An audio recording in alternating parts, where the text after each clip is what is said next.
In the Mouth of Madness is a 1994 American horror film directed and scored by John Carpenter and written by Michael DeLuca, starring Sam Neill. The film draws upon Lovecraftian lore to paint a rich tapestry of ever-pulsating inner insanity, as the main character Sam Neill, who plays John Trent, a private eye hired to track down the missing novelist Sutter Kane, delves deeper and deeper into the dark world of Kane. He begins his investigation by reading Kane's books, and as he does so, his mind, or the world around, slowly begin to incorporate darker and darker situations and imagery. And the overwhelming idea that he is either going mad, being hoaxed, or that his reality may indeed not be his own is presented. His very soul may be under the direction and whims of the author Sutter Kane, who increasingly appears to control reality as the movie progresses. Sutter Kane's novels are titled after various Lovecraft stories, while the movie title is an obvious reference to the Lovecraft tale At the Mountains of Madness. As Trent slowly loses his grip on reality, Kane reshapes Trent's world into a body horror type apocalypse in which it seems no one will be spared. The movie begins with Trent being locked inside an insane asylum, and nicely works back from there as Trent tells his story to a psychologist. When locked in the insane asylum after booting a guard in the balls to the delight of the psychologist/warden. Hang on to it. Look, I'm sorry about the balls. It was a lucky shot, that's all. Trent's only request aside from Wait! is a black crayon. He decorates himself and his entire cell with black crosses. The imagery is really nice. It is an early scene before we know of any of the plot or Trent's experiences, and it helps to set the stage for the ominous horrors that lurk within his mind. This is a great film, one that is perhaps more grand in its designs and scope than in its actual execution. The acting is top-notch, but can be overshadowed by the somewhat over-the-top nature of the plot.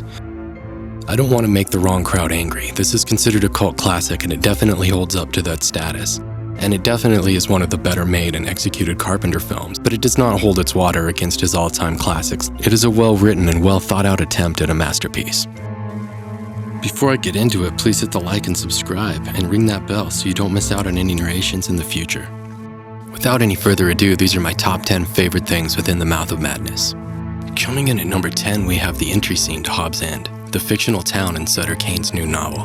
As he has written it, so has it become. When they enter the town through the bridge, a hypnotic and vertigo-inducing scene is presented, where the car actually seems to take flight for a moment. The entrance and exit scenes from Hobbs End are great. Not only visually, but plot-wise, they introduce a nice element. This entire thing is not real, or at the least not real in our dimension. They cross over to some other realm to get the seeds of destruction needed to start this thing off. And very much against Trent's will, the seed, being Kane's latest manuscript, is indeed brought back to reality by Trent, where it does sow the seeds of the apocalypse. At number 9, we have... Do you read Sutter Kane? During lunch, Sutter Kane's editor, poisoned by the ideas in his new book, takes out a window with an axe before asking, Do you read Sutter Kane? It is a well-filmed scene. It is probably the most well-known scene in the movie, and it is the most often referenced. Coming in at number 8, we have Frances Bay as Miss Pickman, the old lady who runs the hotel. She does a great job of slowly unraveling as much of this movie does. Starting as a sweet old lady and increasingly becoming more and more sinister, handcuffing her husband to her ankles and beating on him, until she finally mutates into a Cthulhu-esque beast with Slender Man-like appendages, which proceeds to murder her husband. Coming in at number 7, we have the exit from Hobbs End. As Trent is shown that Sutter Kane is in control of this reality, he is told that in the story he escapes through a long tunnel and brings the manuscript back to the world. He then does exactly that. The imagery is done quite well. Flashes of deep, dark, Lovecraftian, Cthulhu-like beings chase Trent down the tunnel as they emerge from whatever pit they climbed from. When the beasts finally reach Trent, he loses his consciousness and wakes up in reality, or what appears to be reality. At number 6, we have the map. After Trent enjoys some dark dream within dream nightmares, he awakens to the epiphany that Sutter Kane's artwork is in fact a giant mural that connects a map. The map is a decent idea and adds an element of Indiana Jones-esque detective-style work to the game as Trent cuts through the books and assembles the pieces. Honestly, I wish they'd spent a little more time on it. It was a nice addition to the plot and leads directly to the Hobbs End arc. As when assembled, the map pieces lead directly to Hobbs End. At number 5, we have the creepy Cthulhu kids. These creepy Cthulhu children are used quite well. They appear at random times and are always chasing this dog, which at one point appears to have been captured and leg amputated by said little demons. The creepiness hits its climax when Linda Stiles, playing Julie Carmen, questions the children, and their answers are always quick and on point. Who takes care of you? You do. You're my mommy. Know what today is? Today is Mommy's day.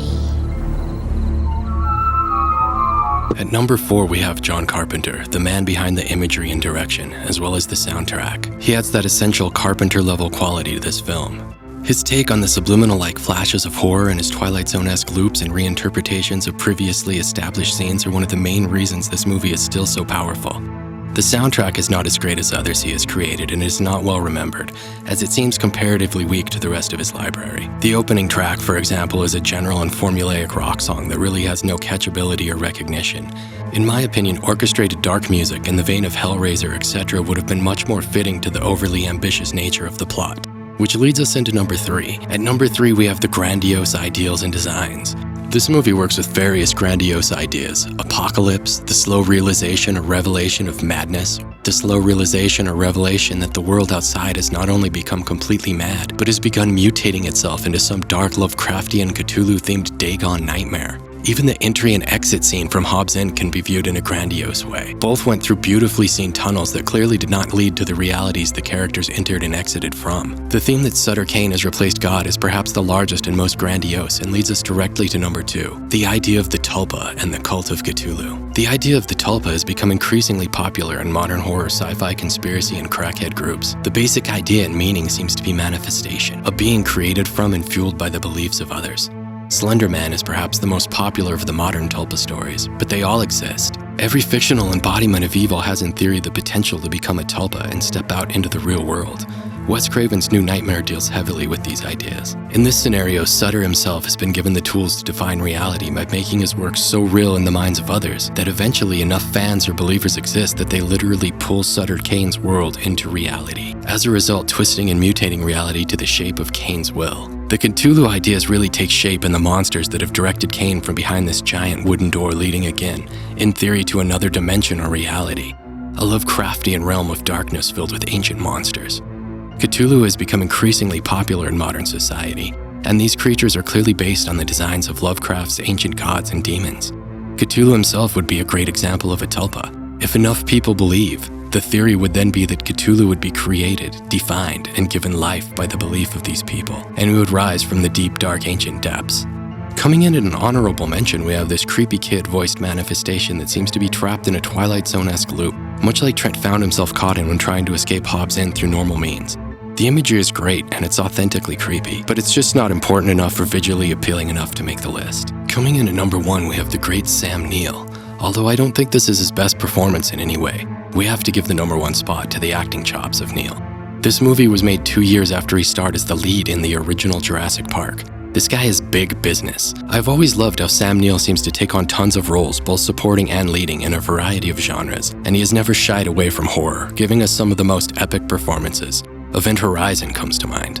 Sam Neill's chops and ability make Trent believable in his stubborn rigidity, his inability to accept the reality he has been presented with, while making you sympathize with and experience the horror he is going through, as he seemingly and eventually accepts that he is indeed just a character in a book, and has unwittingly brought about the apocalypse of humanity via body horror mutation.